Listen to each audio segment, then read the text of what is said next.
امشي، مش عايزه منك حاجه وربنا يحوجني لحد. الواحد عايز يكتب ايه؟ افتكرت، شوالين بصل، قفصين طماطم، قفص توم، كفايه قوي قفص توم. استر يا رب. 5 كيلو ممبار، 5 كيلو ممبار. قد ايه بقى؟ في ايه مالك؟ انت عازمه الشارع؟ مالك في حاجه يا حبيبتي؟ مش احنا داخلين على رمضان كل سنه وانت طيبه؟ وانت طيبه يا حبيبتي بالصحه والسلامه، ده علاقته برمضان؟ مش فاهمه. التفريزات يا سلمى نسيت، بنتي نسيت. انا ماشيه بقى خلاص، سلام عليكم. هو انت اول ما عرفتي ان انا محتاجاكي هتمشي؟ محتاجاني ليه؟ بصي انا صحيح بحب حبايبي اللي هيساعدوني، بس انت برضو هتساعديني، هجيب زيهم تاني واديهم لك. تا تا تا تا المبشره والمخرطه. لا لا لا ليه؟ انت اكيد بتهزري. ليه؟ لا انت عايشه في العصر الحجري يا سلمى على فكره والله العظيم حلوين جدا جدا. محدش بيستخدمهم دلوقتي، بالذات بالاقفاص والكيلوات اللي انت بتقوليها دي. كل ده عشان تهربي؟ خلاص يا حبيبتي بلاش، انا هعمل لوحدي. امشي، مش عايزه منك حاجه وربنا يحوجني لحد. ها هو في احلى من المبشره والمخرطه؟ انا مش عارفه هي هتعمل ايه دي وعايزه مني ايه، انا ما اعرفش. انا هتصرف. زاده انا كنت ناسياكي يا حلوه. لا لا لا شاطره يا سلمى، بتفكري. لا وعيشي حياتك بقى، فرم فراخ ولحمه وكل اللي تحبيه، مش بس بصل وطماطم والحاجات الفرفوره دي. هو بيني وبينك هو مش فرفوره، ده انا بقول لك شوالين وقفصين، بس ما يمنعش برضو نعمل شويه تفريزات لحمه وفراخ. الكبه قدها ان شاء الله. متاكده؟ كده كده. طب يلا نجرب.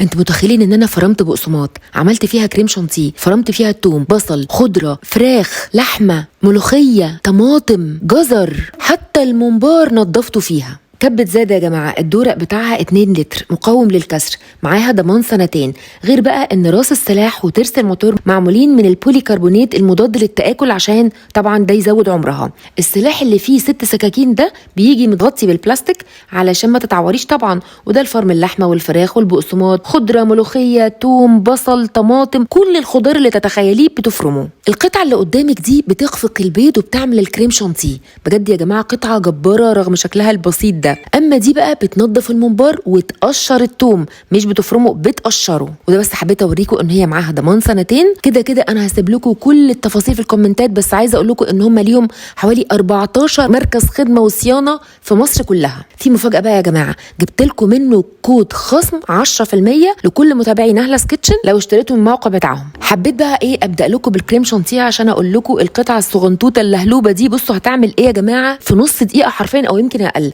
انا حطيت كيس الكريم شانتيه كله اللي هو حوالي 4 معالق، وبياخد قدهم لبن، يعني 4 معالق لبن، يا ريت يكون ساقع. بتظبطي بقى ايه في دايره كده، بتظبطيها على الدايره، نص دايره الثانيه، وبتدوسي 2 3 بالكتير لغايه ما تحسي انه تكتل معاكي. بصوا المنظر، شايفين بقت عامله ازاي؟ بصراحه فظيعه، مستحيل تفك منك ابدا. الكريم شانتيه متماسك جدا. بصوا بقى القطعه دي هتعمل ايه بجد يا جماعه، هو اللي يشوفها كده ما يقولش انها بتعرف تعمل حاجه خالص، بس حرفيا هي شطوره ولهلوبه. انا حطيت التوم بس، يا ريت طبعا تشيلي راسه او تقسميه 2. انا بس حبيت اوريكم ان حتى وانا حاطاه سليم. بصوا هوريكم اللي حصل بالظبط، ركزوا معايا وشوفوا ايه اللي حصل. شايفين هي قشرته مع ان ما فيهاش سلاح ولا حاجه، هي قطعه بلاستيكيه زي ما انتم شايفين، بس ما شاء الله على قوتها قشرت التوم. هل بقى دي هتفرم التوم؟ لا، دي بتقشر التوم بس. وعلى فكره دي برده نفسها بتنظف الممبار، وبرده هبقى اقول لكم ازاي بعد شويه. بصوا شايفين التوم اتقشر ما شاء الله. انا بقى عايزه افرمه، هبتدي اجيب السلاح اللي هو ب6 سكاكين، وهجيب التوم بعد ما شلت منه القشر وهحطه وهتفرمه بدوسه واحده يا جماعه زي ما انتم شايفين كده. بصوا شايفين الفيديو زي ما هو اهو، ما فصلتش الفيديو. فرمت التوم في ثانيه الا ثانيه بدوسه واحده بس. شايفين قوامه؟ اعملي بقى الكميه اللي انت عايزاها، خزني براحتك. وبصي مفرفط، مش معجن، مش مثلا مليان ميه. غسلتها بقى عشان اقول لكم انا هعمل فيها ايه تاني.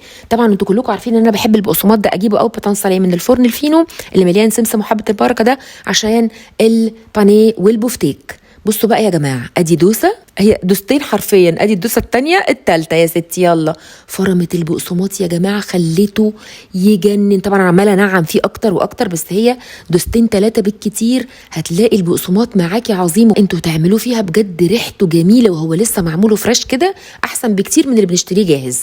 دلوقتي بقى انا بعمل البصل، بس انا بقول لكم بس ان الراس التخينه بتاعه البصل دي لازم بشيلها علشان مش ظريف خالص انها تطحن، يعني ما لهاش اي ميزه. بعد كده خلاص حطيت بقى البصل، انا بقسمها 2 بعد ما بشيل الراس، وبحطه بتخرطه. ولو عايزاه انعم جدا كانه مبشور بتفضلي تدوسي اكتر واكتر، هينعم معاكي جدا جدا. بصوا انا هنا ما دوستش كتير، 2 3 بس هيدوكي مخرط. تقرصي عليها اكتر يبقى ناعم جدا. حسب ايه، شوفي انت عايزه انهي تخانه بالظبط في البصل.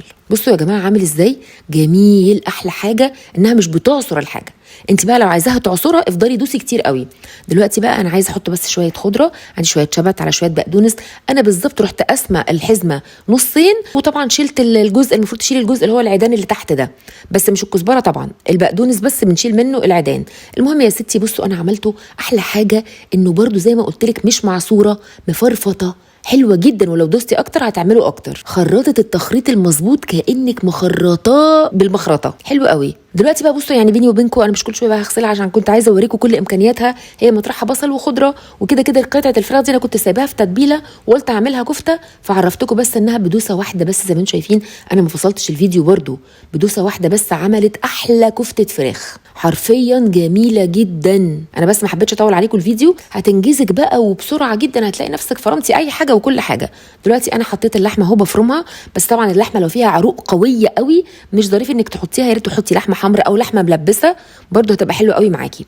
بصوا مفيش دوسه ولا اتنين، مفيش نص دقيقه يا جماعه هتلاقيها فرمت اللحمه وبقت زي الفل. بصوا لحمه مفرومه اهي، لو انت مزنوقه وما عندكيش لحمه مفرومه وعندك قطعه لحمه عاديه هتفرمها معاكي في ثواني زي ما فرمت الفراخ وعملت كل الحاجات دي. يلا بقى نيجي للملوخيه. بصوا بقى انا غسلت الملوخيه ونشفتها وحطيتها. دايما بتحبوا الملوخيه بعرق، اهي زاده هتعملها لكم بعرق.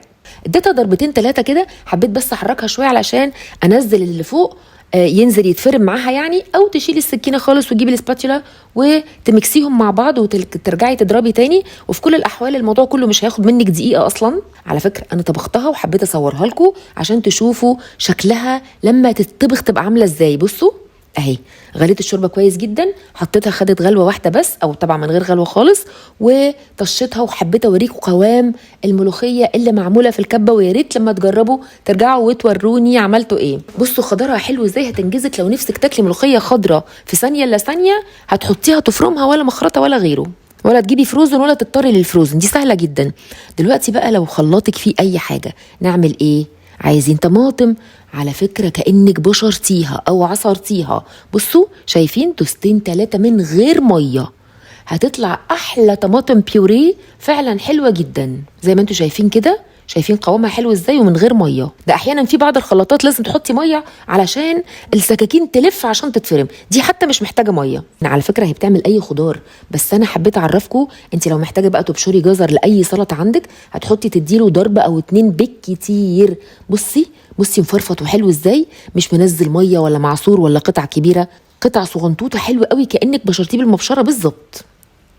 رجعنا بقى للقطعه اللي هي قشرت لي الثوم، حبيت انضف فيها منبار، بس يا ريت تكوني مقصقصاه الاول وتحطي فيه ملح خشن او ملح ناعم وتضربيه من غير ميه من غير حاجه خالص. هتضربي 3-4 ضربات وبعدين تشيليه تشطفيه وبعدين ترجعيه 3-4 ضربات تاني، هيبقى كانك قاعده بقالك ساعتين بتكحتي فيه وتنضفيه. دي تاني مره انا عملته زي ما بقول لكم كده. بصوا بقى زي الفل، ورميت بقى كل الحاجات اللي طلعت منه وشطفته وخلاص على كده. بصوا بقى فعلا يجنن بجد، لازم تجربوها في المنبار، بهرتني بصراحه. بس حبيت بقى اوريكم هي عملت ايه. زي ما انتم شايفين بقسماط وخضره، فراخ ولحمه وتوم. تقدروا بقى تشتروها من منافذ التوزيع زي هايبر وان والمرشدي ورنين وجمله ماركت، التوحيد والنور، والاونلاين مثلا زي نون وامازون وجوميا، وطبعا الموقع الرسمي بتاعهم اللي تقدروا تشتروا منه اللي انتوا عايزينه. وكل التفاصيل هسيبها لكم في الكومنتات. ولايك وشير لو عجبكم الفيديو، بحبكم جدا جدا، واشوفكم الفيديو الجاي حلوين. باي باي.